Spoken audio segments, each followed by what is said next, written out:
Sometimes it seems forever.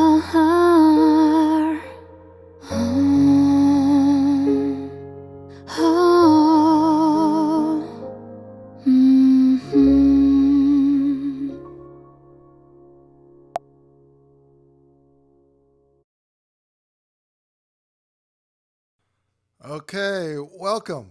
So Dennis and Juliet, if you can hear me, can you give me a thumbs up?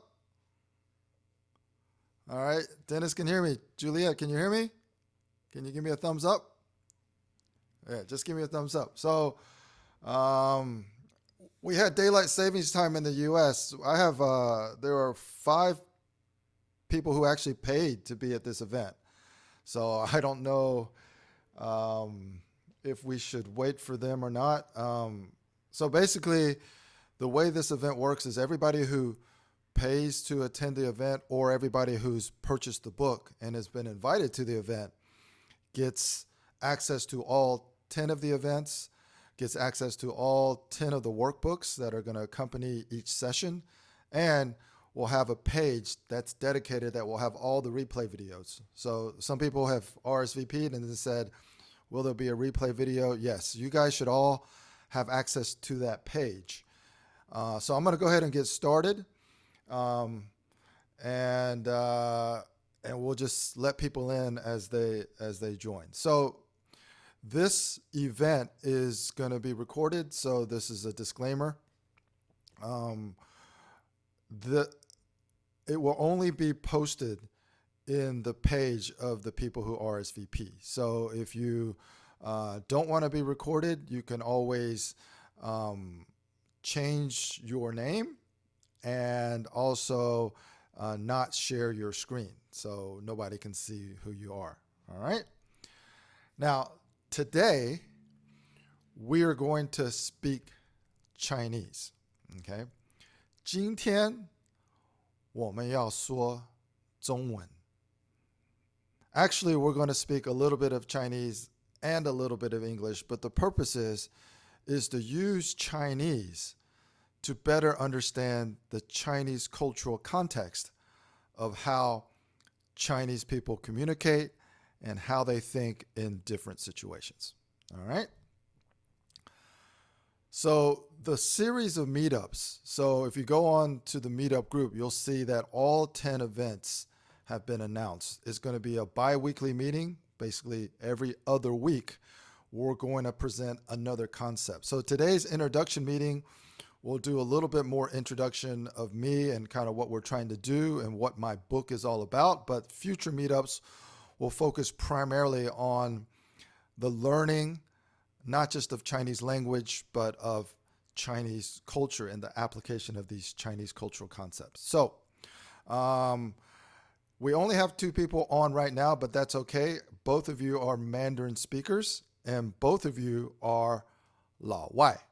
So we're going to kind of just make this first one interactive. It's okay that there's only 2 people. Dennis and Juliet, you can both unmute your mics. So we're just going to, this is an hour-and-a-half event, so we're just going to make it interactive from the beginning. How do you say Mandarin Chinese in Chinese? 普通话. All right, 普通话. Okay, so one of the things that we really want to focus on is there are many ways to say everything in Chinese. And 有的人说中文, but if you're working in mainland China, you say 普通话. Okay, so there's always a difference. So when you say China or Chinese people, that actually doesn't mean a whole lot. There's Chinese people in Taiwan, and they say Chinese is 国语. There's Chinese people in Singapore and Malaysia, and they say 华语, right? So there's different ways to say that. One of the things that we want to try to develop through these Chinese cultural concepts is soft skills. All right. So, Juliet, how do you say soft skills in Chinese?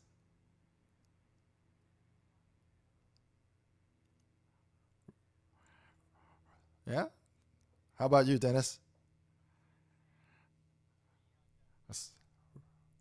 软能力. Okay, so skill is 技能. So sometimes we say 软技能.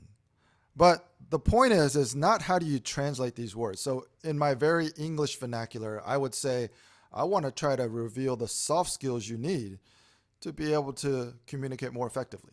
All right. So, but in Chinese, very people use this term 软技能. So what do Chinese people say? They might just say 你厉不厉害? If you have the equivalent of a soft skill in Chinese, 他们就会觉得说哇这个人很厉害. All right? Or they might say 这个人能想办法. Okay, so in Chinese, they're not thinking in terms of soft skills. They're thinking in terms of 我能不能想办法? Can I get something accomplished? Right. 我厉不厉害? 这个人厉不厉害? If this person is really great at negotiating and getting a good deal, nobody says 哇他的软技能很厉害. 他有软技能. They just say 他很厉害. All right. So as learners of Chinese language, you have to really understand the cultural context of how people think and what they're trying to say. So when we say communication patterns, I'm going to go a little bit quicker, so I'm not going to ask you every time. Communication patterns would be translated into 沟通模式. Okay. 但是 in Chinese, nobody's really saying, let's improve 我们的沟通模式. They basically may just say, let's improve how we 交流, right? How we interact, how we cooperate. All right? And then, and again, this is a very English vernacular, right? Reveal soft skills to create new communication patterns leading to more constructive cooperation. So constructive cooperation, if you translate it, it becomes 建设性合作. All right? And again, you would probably never say that in a meeting. Now, in a meeting with all Americans or all Westerners, I say, yes, let's have more constructive cooperation. But I would never translate that and say it in Chinese because it would sound weird. All right? We just say 做好关系.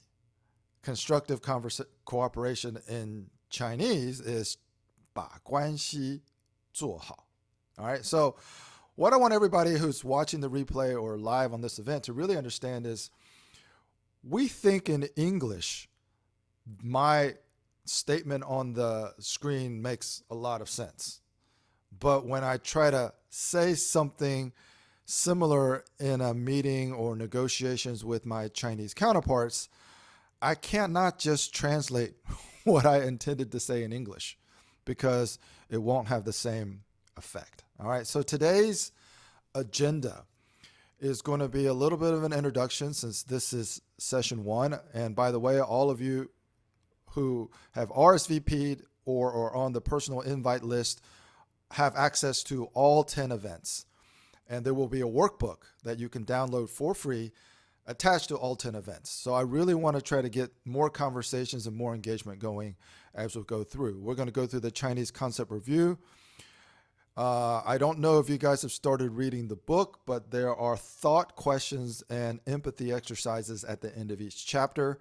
So each chapter will represent each event. And again, we leave plenty of room at the end for live Q&A. And when we get more people on these events, we're going to do the lucky draw. All right.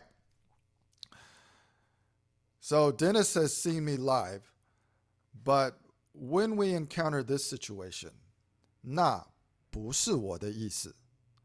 And the person on the other side is thinking, 但是我的意思是. The question really becomes is what is happening in this dynamic? And this is probably the most common type of interaction between two people of two different cultures. It doesn't have to be American and Chinese or Western and Chinese. It could be basically any two different cultures where somebody is not speaking their primary language. All right. And in Chinese, I can ask Juliet, how would you describe what is happening in Chinese? Dennis knows the answer because he went to the live event. How would you describe what is happening between these two people in Chinese?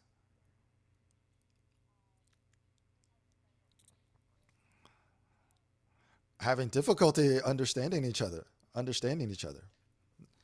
that's assuming you didn't download the workbook and read the answers. Okay. Yeah, so good.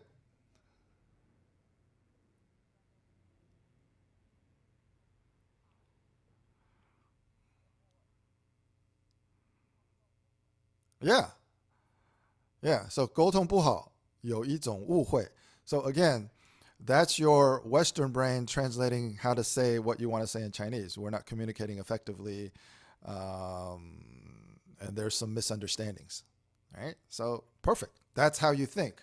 But in Chinese, if the situation comes up, you can actually, what you say would work because the context is you're not Chinese. But if you wanted to really impress people, you would say, 我们鸡同鸭讲. Okay, so that's kind of like the Chinese idiom for exactly what you described. 我们有误会，我们沟通不好. Or you might say 牛头不对马嘴. So these are just ways that people kind of try to lower the tension in the room. Instead of saying, 我们怎么沟通不好，你有太多误会了. We might say, 哎呀，我们牛头不对马嘴. And then it becomes kind of more lighthearted. So these are things that can be applied when you are engaging with your Chinese counterparts and you want to say something to get a different reaction. Right? You don't want to say, 哎呀，我们怎么沟通不好？为什么你听不懂我的话？ Right? You can say, 哎，我们好像牛头不对马嘴, and then it becomes more lighthearted. So these are the things that I will try to highlight in the workbook. So you have the workbook, you have all the slides, so you don't have to take notes, but it's all there.